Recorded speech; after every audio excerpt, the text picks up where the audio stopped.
Peeps, peeps. So I had these great ideas for stuff to do now that everybody's online. It's so funny because for a lot of years I've been wanting to do like comedy. I actually did 5 minutes worth of stand-up comedy a long time ago, like 10 years ago or something, just before I had the kids. And it was at Tommy T's. It's on YouTube. I'll put a link to it down below. But what I did over the years, just because I love comedy, I'm one of the funniest guys like in the world, quite honestly. I got this file here called comedy where I've like written down jokes as I've like just stuff has come to me, just hilarious stuff. Oh my God. So that's my explanation.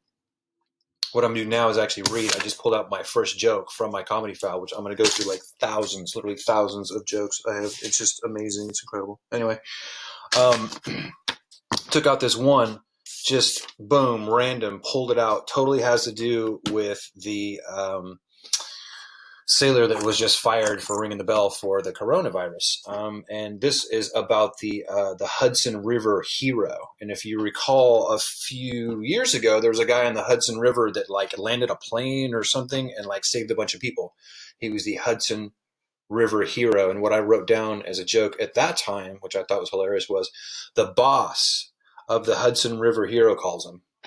And he says, "Hey, Chelsea. Yeah, hey, listen, that's a real good job saving those people the other day. Oh, yeah, and by the way, you've been fired. Yeah, hey, thanks a lot, Chelsea. Bye." So I heard this term the other day for the first time. It's called metrosexual. You ever heard of that? I was like, what the hell is that? Guys that fuck buses? But then I was imagining, I was like, could you imagine a bunch of them guys standing around a bus stop? I'm talking about, I think the tailpipe on that one. Man, we've all heard that phrase, women, you can't live with them, you can't live without them. Man, I got my own phrase, women, you can't live with them when they change the locks. This is some kiddie humor right here. What does a bank robber and a baker have in common? They both need dough. Boy, I don't understand these dogs. Unbelievable sense of smell. And what is it they're always going after? The trash? The poop? Smelling each other's butts? Like that's how they say hello. Really?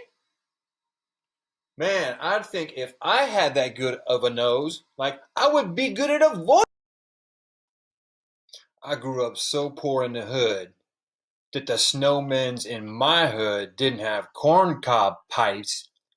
They had crack pipes. There's only been two guys in all of history to sport that little patch of hair just like right here, you know, none over here, but like this right. It's two dudes. Interestingly enough, Hitler and Charlie Chaplin. Is that like the two opposite ends of the spectrum right there? Anyway, thanks to one of them dudes, none of us can ever sport that look. I always wondered if American dogs can't drink the water in Mexico. So recently, before everything recently, I was doing a lot of traveling. I was out on the highway and I'd see these signs everywhere about adopt a highway. You ever seen that? You ever seen adopt a highway? I was like, what is this? How do you adopt a highway? What is this about? I didn't know they were so in need. Is there like orphanages for highways? So I did a little more digging. Talked to one of my buddies. Turns out he actually had tried to adopt a highway, but they wouldn't let him because he was gay. Dude, I have never, ever understood the purpose of life insurance. It's always seemed to me like a waste of precious life to worry about paying bills when I'm dead. Newsflash, it ain't gonna matter. When I was a kid, my counselor at school told me that I couldn't be a comic because I was dyslexic. I was like, what? She's like, yeah, you're gonna come out and tell the punchlines first. I have found the key to infinite fountain of youth. Here's all you got to do too. When you're young, you always want to be older, right? And when you're older, you always want to be younger, right? And how with that? No matter how old I get, I'm always going to want to be older. That way, I'll always be like I'm being young. Man, I just found out. One drop of snake venom can kill 1,000 mice. Damn! How hungry is these snakes? Oh my gosh, man. NyQuil? Love that stuff, man. That stuff is like better than any booze over in the booze section. Comes with his own little shot glass and everything. Man, I have a crappy relationship with my blow-up doll girlfriend. Yeah, every time we have sex, she explodes. I have to find a stronger woman. You know how you create your home Wi-Fi network and you always give it a name? I have to give it a name.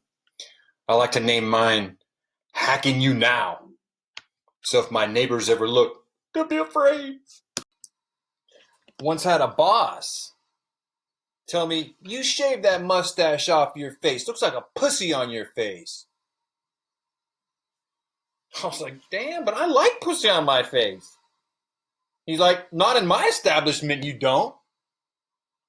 Like, damn, so I quit working for that whorehouse. Man, I know this dude. He is so cheap.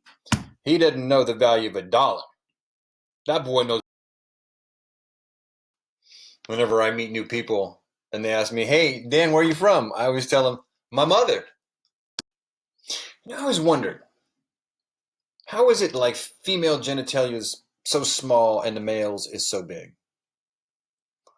You know, when it comes to sperm, it seems like if only one is needed to get into that egg to make fertilization happen, why is 1 billion of them released every time? Is it that treacherous in there? You know, one thing I've always thought? People that believe in test driving cars before they buy them, they should probably also believe in premarital sex. You know those guys that ride those big Harley bikes, you know, and sometimes they're like total dicks weaving through traffic, you know, going right between cars, real narrow, you know? Piss me off. So whenever I see a big group of them, I take my car and I go ride right between them. How you like it now, punk? I always heard that people would say, hey, what do you get a guy for his birthday that's got everything? Guy's got everything, what do you get him for his birthday? I said, well, if he's got everything, get him a shot of penicillin. Peeps! I always thought that was pretty funny. I go to a restaurant and I see that sign on the wall. It says, no shirt, no shoes, no service. I always thought to myself, you know, isn't it like something really important missing off of that list? So like I got this idea. I was like thinking, maybe I just like, when I can go out in public again, that is, go to a restaurant, I'm going to go to Dennys. We'll go in with just a shirt and just shoes and see what they say. You know, it'd be hilarious. See what they say. I just imagine I'm walking in like that. She comes up to me, waitress comes up to me. She's like, smoking or non-smoking? Smoking, non-smoking. I'm like, how about cover for my butt or not cover for my butt? How's that? I heard about a guy that got hair plugs, the hair plug surgery. Heard it was so real, he lost his hair again. I think it's so scary when I go in the bathroom at the restaurant and I'm all over there reading that sign on the wall that says like, all the employees got to wash their hands. And I'm like, man, it's a good thing it's like that. Right on, I feel safe. And I go reach down to the soap dispenser and there ain't no soap. I thought this is pretty funny. I wrote this one down back on, it looks like January 7th of 2009 on C-SPAN. I watched a dude named Louis Gohmert, Republican from Texas, from the 1st District. What I wrote down was this is hilarious.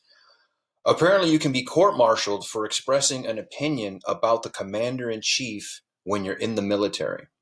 I had no idea about that. Louis Gohmert taught me that. I thought it was crazy. And I said to myself, wait a minute. Ain't these guys in the military defending free speech? I always thought an oncologist was a doctor that was always available on the phone. So I had this friend totally into phone sex. Oh my God. So into phone sex. It was horrible. I mean, horrible addiction. Problem was, he had to finally stop because he kept getting his dick stuck in the phone. Horrible part is, all he's got is an iPhone. So I always hear these guys, they're always like, especially these older guys, old people in general, always talking about how you want to be regular, when they're talking about pooping. So they always have the, what is it, the stuff that makes you poop. It's the dried up raisins, what I'm talking about, the big ones, prune juice. It's healthy to be regular, they say. It's healthy to be regular. So to have a regular schedule when you go poop. And I was like, I gave it some thought. I was like, how do I feel about scheduled regular poop?